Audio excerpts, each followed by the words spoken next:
Hello. Firstly, I would like to ask you a question. Do you recognize these letters?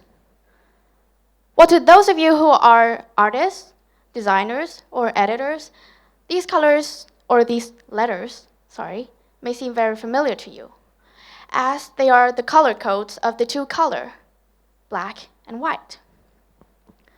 You may ask, why am I presenting these colors today? Well, you can see the title of my speech.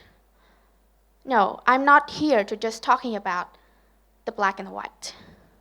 I'm here to talk about something, yourself. A small note before I proceed, I am not referring this to any racist discrimination, so please do not misunderstand me. Before I talk about yourself, let me talk about myself first. So I've been living in black and white for my 17 years of existence. I see them everywhere. In the books I read, on the piano I play, on the sheet music, everywhere. Even my clothes, the majority of them are black and white clothes. And I'm also wearing a white shirt today. These two colors used to shape how I look at the world. I either see things as white, right, or black, wrong. Let me show her to you. So my story dates back to my 7th grade at Vin School, and the school was giving out scholarships to outstanding students, and I signed up for the scheme. The assignment for the first round was simply writing your profile and complete your entrance form. I did not think much about what I should include in my biography. Thus, I was just listing down all the academic achievements and extracurricular activities that I had that I could remember. I've done it very quickly. But when I asked my parents to consult me on the profile, I actually got scolded by my father for not putting enough effort in my profile. And he told me to write it in the form of an essay. I, however, was surprised. I did not share the same opinion to my father at all. I was actually quite confident of what I've done. And that was me, looking at my problem only on one side.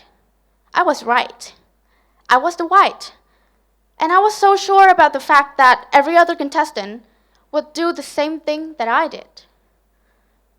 So why should I write a whole essay just for the first round while I can do it much simpler and faster?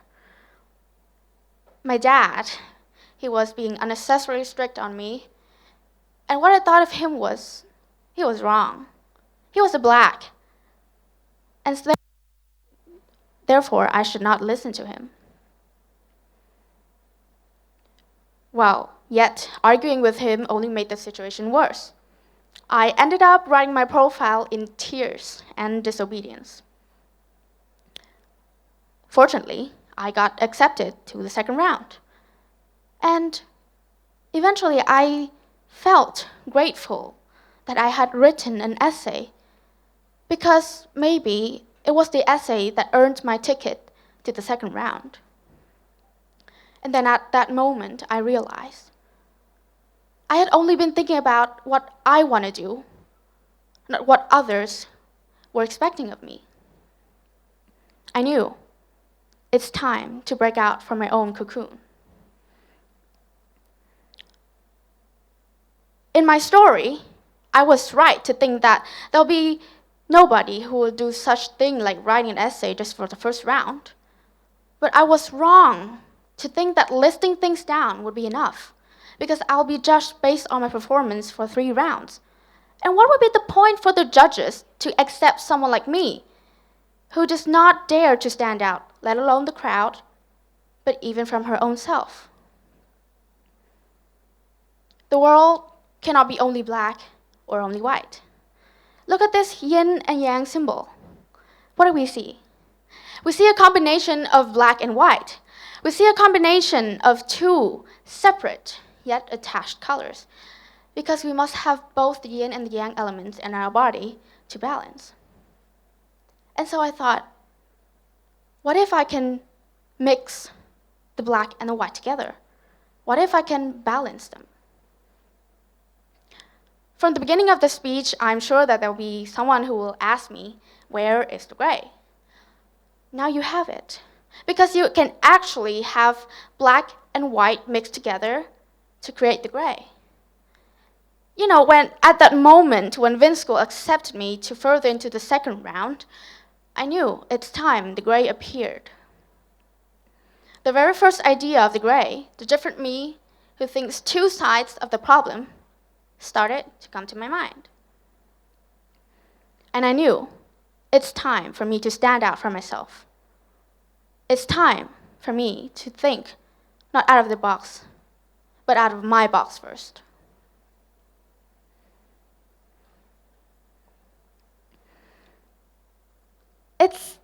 Dear audience, what is your white may be the black to the others. Therefore, we need to balance the black and the white in our world to create the gray. It's also funny, you know. We have the gray matters, and we are intelligent because we have them. So why think black or think white when you can actually think gray? Now you've seen the power of the gray. But I have a friend who asked me, what about following your instinct? Because your instinct is a very interesting thing. They say, trust your instinct. They are messages from your soul. Well, I don't deny the fact that your instinct can be very helpful sometimes, but you cannot just follow it blindly.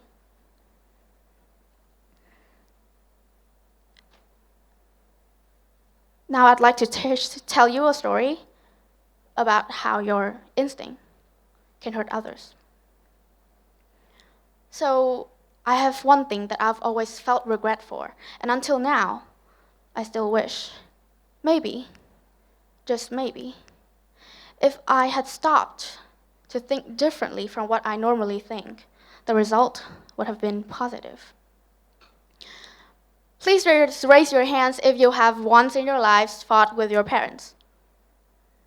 Okay, interesting. Well, I can see a lot of you.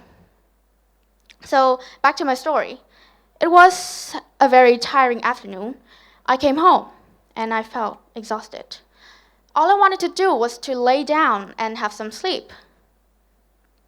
My father, on the other hand, he was really cheerful and happy to welcome me home, as it was rare for him to be able to come home soon and have dinner with us. We hugged, we laughed, and we had a conversation. But I did not welcome him at all. I wanted him to leave me alone. I want him to go away. And I need him to understand that I don't need him there. We were talking about something I cannot remember exactly, but I cannot forget when he was joking about a boy whom I don't like in the class, and he asked me to tell him about that boy. And I yelled, "Why should I tell you?"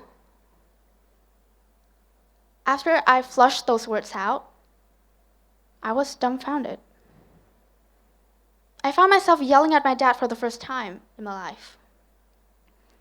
And I was expecting for a rage. Nothing happened. Silence. It was all silence. Until I took all my courage to look into my dad's eyes, and I saw sparkling tears. Never have I ever been seen my dad trembling like that, because he has been someone so caring and so strong to his family that when he shed his tears, I was shocked. And the last thing I could remember was him walking away after telling me, "Get some sleep, rest well." Even until now, whenever I look at him, I cannot forget how hurt he was that day. I was being selfish. The only thing that going on my mind then was me being uncomfortable. I was listening to my white instinct, telling me nonstop that I am the only thing that I should be concerned about, not my dad or anyone else. I was being too white, that I did not care for the black, my dad's emotions. I was being too white, that I threw carefree and irresponsible words toward the one who truly loved me. And I was being too white, that I hit my father hard in his heart. If only I hadn't been too white. If only I had been thinking of the black. If only I had stopped to change my attitude.